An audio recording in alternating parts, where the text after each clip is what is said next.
Hey everybody, this is Rodney Watson. I'm running against Jimmy Stevens in the District 3 County Commission race. I made that video yesterday about the situation in Birmingham. And I've had this happen a couple of times. Posters keep posting me. You know, well, what are you going to do? You keep complaining about Jimmy. What are you going to do? Well, and I've said all this before, and I don't know if it gets lost in the way I'm telling it or what, but I'm going to tell you what I want to try to do. And I'm going to tell you about why this racism deal and this city situation is such a bad deal for us, and it had to set us back 30 years. But on the litter and the trash problem, the illegal dumps, I've talked about I want to put some litter cams up. I want to get the sheriff involved to help write some tickets. He may have to have some more funding. He may not have enough help to do that. I want to take control of the dump stations and lower the fees for people. Alright. On the storm shelters, I want to establish a policy where they open up during a watch, and there's be somebody there the whole time the watch is issued. And that's probably going to have to be a deputy, because somebody's got to keep order. And that's going to take asking the sheriff to help and give him more funding. This comes out after the principal down at Concord said she opened up the storm shelter down there one time, and she couldn't keep order. People was roaming all up through the school, and dogs got in a fight, and people would leave the door open. She just couldn't keep order. Well, that takes a sheriff's deputy to do that, or some type of law enforcement. And but they have to be paid to be there. I want to lower the regulation in the most rural areas to help people that's deciding between us or another county, that we can compete with that other county so they can come on in here. Quit being so burdensome on them. If they want to give them a little bit more freedom in the most rural areas than you have up here in the areas that's more populated. I want to try to recruit a business that employs about 1,000 or more people down here in the West Jefferson area. I guess down here between Adamsville and West Jefferson, the town of West Jefferson, along that I-22 corridor. I'd like to see it in Jefferson County. I don't want to see it over the line. We've got to try to get this northern belt line, the other end of 459, the other side of it. We got to try to get it back into focus and see why that's been promised to us for 20 years and we still don't have it. But probably don't have a whole lot of direct influence over it as a county commissioner. But a county commissioner can certainly have more influence than than an individual, and I feel like our county commissioners are not putting enough emphasis on it. We lost a hospital in Graysville. If anybody remembers the old hospital we had, we used to have a hospital in Lord Nolan over in Fairfield. They used to have Caraway in North Birmingham. North Birmingham and Fairfield is not in my district, okay? But we used to go to Lord Nolan as a kid. I didn't go to the one in Graysville. But out here in Pleasant Grove and Adamsville and down toward West Jefferson, we don't have really a hospital to go to. We have to go over to Brookwood. I have to drive about 30 minutes. People in West Jefferson are probably having to drive an hour to the hospital. I'd like to see a hospital out in the county, in District 3. I would be okay with it being a little bit closer to Inslee, but I'd like to see it right here around Mulga, at the end of where I don't know if you know about 269, but it's 4 lane from the interstate all the way almost into Sylvan Springs. It's got a 4 lane there already that could handle the heavy traffic, or heavier than we have. And you could put a hospital right in there. You wouldn't have to upgrade that 269 as far as traffic flow. There'd be other stuff you have to do. But that place is kind of set up already for some development over there. And we need a hospital. And there's some stuff would pop up around it. But that would take a certificate of need. That would take trying to get a hospital in here. But that would be sort of like a personal goal of mine to try to get something like that done. All this stuff is just stuff you have to work on. As far as some economic development for District 3, and I've talked about this, I want to develop some of our creeks and streams and even parts of our river a little bit more for outdoor recreation, for some canoeing and hiking and some fishing. place over here in off of Minor Parkway. People will just get out of the car and park and go down there and fish. They're kind of trespassing, really. I think the county actually owns that, but they don't have any permission to do it. They don't stop them. But any little place like that where people are already going, you could put a concrete pad out there, some picnic table, maybe some lights, and a camera. You're going to have a camera from now on, just about, to protect your assets, because people are tearing them up. But you can put that over there, and you can make that a destination. It's already a destination, but make it a little bit better, make it feel a little safer for some people, make it feel like they're not trespassing, because they wouldn't be. And they could fish right there a little bit. Now, you'd have to put up no fishing. You know, don't eat the fish out of that creek, because it's coming right out of heavy urban and industrial area, and you couldn't guarantee that people could eat the fish. But it's already a little recreation area that would help. Now, I'd like to find spots like that and develop them. If you'll go online and look at your outdoor recreation, it's a big return relative to the investment you have to put in. It's cheap to kind of develop these areas, but for what you get back, it's one of the best investments for economic development. And you kind of do it in small areas. You don't have to just try to concentrate all in one area and drag people from 50 miles around. You have these little areas where the community can participate in that, and then you have one for the next one. And you don't do it based on not necessarily a community. You base it on that natural resource there. You can read about it. It's a big deal, and communities are realizing a little bit of money spent relative to the money they're spending, they get a big return for it. A lot bigger than you would with this risky stuff they do. And you don't have to go in debt on it. $10,000, you develop a little fishing hole, more or less, and you make it where other people can go out there and have lights. Anyway, all right. With all this being said, this depends on being able to work with people. All right. And I had a lady tell me yesterday, or posted to me, about this racial deal in Birmingham. How's that got anything to do with District 3? Why does it matter? Birmingham is our county seat. What goes on in Birmingham affects District 3. What goes on in District 3 may not affect Birmingham. Our courthouse is in Birmingham. I'm going to try to not get upset about this. I wasn't upset about that at all. That's positive stuff I just read you. But what I'm fixing to read you is negative stuff I'll tell you about. I was hoping racism was behind us. Part of my plans included me challenging something that's going on at Jefferson County, because I thought it was behind us. I thought it was to a point that I could argue that it was behind us and we could go forward. But it's not. We just saw it. And one of the posters that was wondering about my post I put out yesterday, he wanted to know why I was saying that, and I sent him to a video, and he watched that video, and it's going on a radio station in Birmingham, and he put back, "Wow, what racism," and then it's people's mad in Birmingham. Like I say, the news don't tell you about it until after it's happened, so don't be a news story. And when I'm fixing to show you, I was going to do a video just on this, explain this to you. And why that part of that racism downtown. Of course, when I was going to tell you about this, what I'm fixing to tell you, and tell you I was going to challenge it, it was before this happened in Birmingham.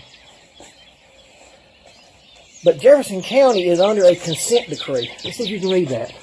Can you see? Can you read that? A 40-year-old issue right here. It says, nearly 4 decades ago, the plaintiffs in these consolidated actions filed complaints against Jefferson County, Alabama, and others to enforce the provisions of Title VII of the Civil Rights Act of 1964, as amended by the Equal Employment Opportunity Act of 1972. 40 years ago, they filed this.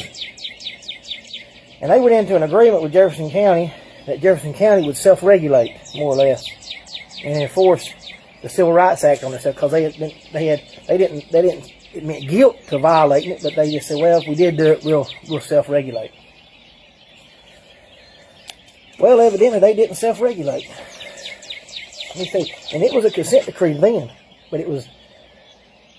If I get my stuff mixed up, you can pull this offline. You can ask about it. Look how thick it is. I've read it, most of it. I got to try to get that down to the video links. It says that the consent decree was ratified and approved by Judge Sam C. Porter Jr. and entered on December 29th, 1982. It goes back to 1982, this consent decree. It says 25 years later, the Martin case of plaintiffs and Bryant class of plaintiff interveners filed a motion asking the court to hold Jefferson County in contempt for failing to comply with the requirements of its consent decree.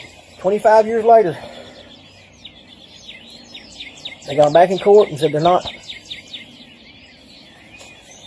complying.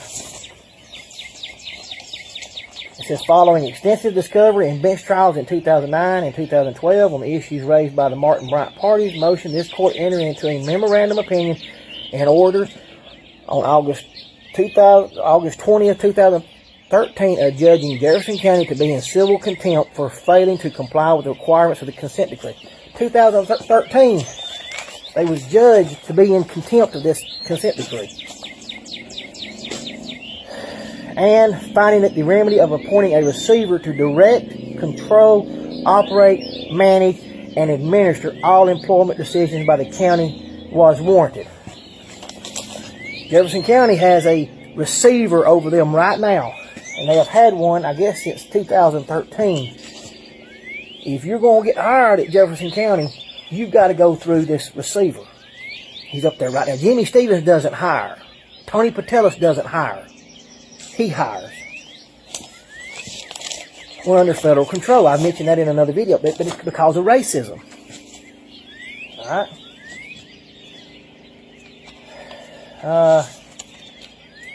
Let me see this other part. It says, now therefore, based upon the Representation Council of the United States, Martin Bryant Party, Jefferson County Sheriff for Jefferson County, together with the evidence proceeding and discovery field in connection with Martin Bryant, they to hold Jefferson County in civil contempt. It is ordered, adjudged, and decreed that the consent decree entered these consolidated proceedings on December 29, 1982 be, and the same hereby is modified to read as. And they modified it, and they're changing it. I mean, they're modifying it, but what they have in here is they have remedial actions. Here it is, right here. It says, remedial actions and practices required by the terms or permitted to effectuate and carry out the purposes of this consent decree shall not be deemed discriminatory within the meaning of paragraph 1, which is the provisions of Title 7. Okay? It also requires, let me see here, provision 42, and it says, and the parties hereto agree that they shall individually and jointly defend the lawfulness of such remedial measures in the event of challenge by any other party of this litigation and by any other person or party who may seek to challenge such remedial measure through an intervention or collateral attack. In other words, they recognize these remedial actions may be somebody may file a lawsuit against them, and they're required to defend them. Well, they've been discriminating against white males up there at the county.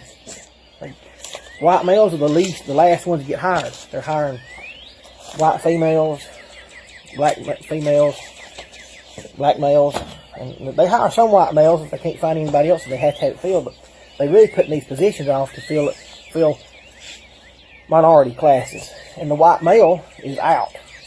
Okay, and I knew some men that got caught up in it, and they didn't get the promotion. A white female got it. I looked into it. I went to the county and I handed out some little flyers that said even the white male can be discriminated against, and passed them out.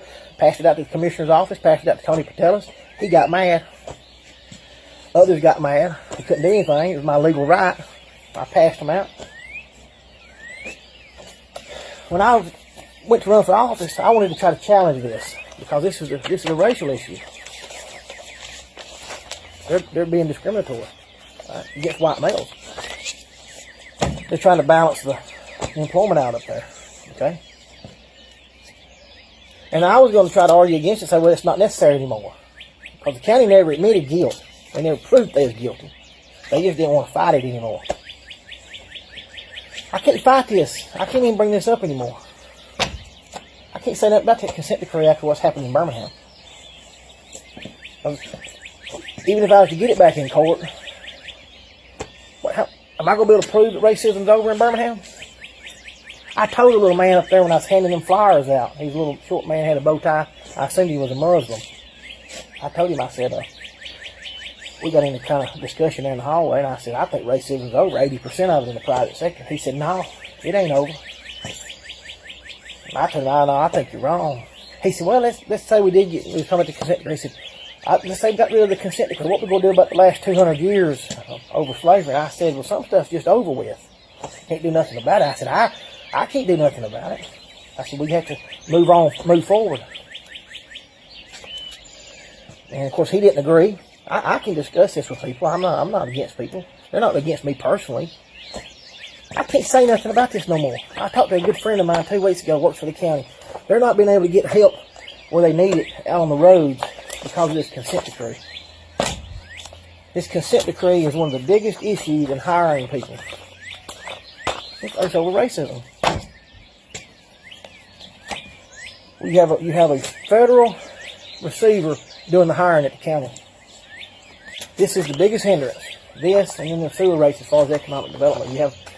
You've got the county's got to manage itself, and you have economic development. You've got to bring companies in here. Well, this keeps companies out. The county can't function properly. They can't provide the services you're paying for because they can't hire. You can't challenge this now. That's what just happened in Birmingham. It's all tied together, and then the county commission can have a big shakeup. And then got to try to work with people. If Jimmy wins, he got to try to work with people that he pretty much voted against. If I'm right, it's racism now. It's all back up. It's all back up to the top. You may not see it on the news, but the 2 county commissioners that I think is going to win is going in there because they didn't go along with the city vote, and they went along with what the citizens wanted. If Jimmy goes back in there and he went along with the stadium instead of against it, and his other 2 people was against it, you got a conflict right there. And Jimmy will have to line himself with the other 2 commissioners, and they'll outnumber the other. There'll be 3 to 2. There'll be 3 that was for the stadium, if I'm correct, and you'll have 2 that's going to be against it. And they'll outnumber, and it'll come down to powers, rights, and powers. Legal rights and powers is all it'll come down to. Well, guess what this is? This consent decree. This is legal rights and powers backed up by a federal judge. That's all they can do up there at that courthouse in county is fight. That's all they do is fight. They can't get along. They're 50, 60, 70-year-old people up there. They can't get along. We're set back. This consent decree goes back 40 years because we can't get along up there. They just did this in Birmingham. That set us back 30 years in politics. It didn't move us forward. The racial issues why Birmingham started losing population after the 1966 riots. I think it's 1966. It was a racial issue. Go look at the population charts. It's still going on. Still going on. Can't even hire people because of the racism. I said the sewer was it. Well, it was because I thought this was behind us. Jimmy took care of that. And others. Racism is our biggest problem now. The consent decree will be here till they get good and ready to leave, which they won't now. They embolden this bad agreement, and it does allow for reverse discrimination. There ain't nothing can be done about it. You can't argue against it. They just shoved a stadium down Birmingham's throat. And if you saw that other video that I let that one poster watch, or he watched it himself, you'd see why I say what I'm saying about staying out of Birmingham to calm down. I've got friends in Birmingham. I don't have to be the example. I ain't going to be. I'm smart enough. I ain't going to be. I can get along with people. I say that, kind of being cutting up, but I'm telling you, I'm not going to be the subject of a news article. Y'all, this is Rodney Watson. I still want to be your commissioner, but they set us back 30 years. And all the stuff that I want to do, you're going to be having to hold your hat in your hand working with people from now on in District 3. Jimmy went along with this. He went along with all this. Communities are about people being able to work together. They can work together, then they can go forward. if we can't work together, our community's not going to go. It's just not going to. You make your plans accordingly for yourself. I think they set it back 30 years. I still want to be your commissioner. But this is beyond winning a vote now, winning an election. I have a job. I don't have to have it. I do want it. I want it because I want to do something for our District 3. But just remember me June 5th. Vote the way you feel is best to vote. But you need to really be looking at your personal situation and knowing where we are today and make your plans accordingly, because we've been set back 30 years. Rodney Watson, June 5th. I got to beat Jimmy Stevens. You got a bunch of adults up there that can't get along with each other, and we're under a federal control. They just did this with this stadium. They didn't help us any of our racial issues. Race is the issue again, and it's going to hurt us. Business don't want to come be a part of this. They can go anywhere else in the country where it's not an issue. Thank you.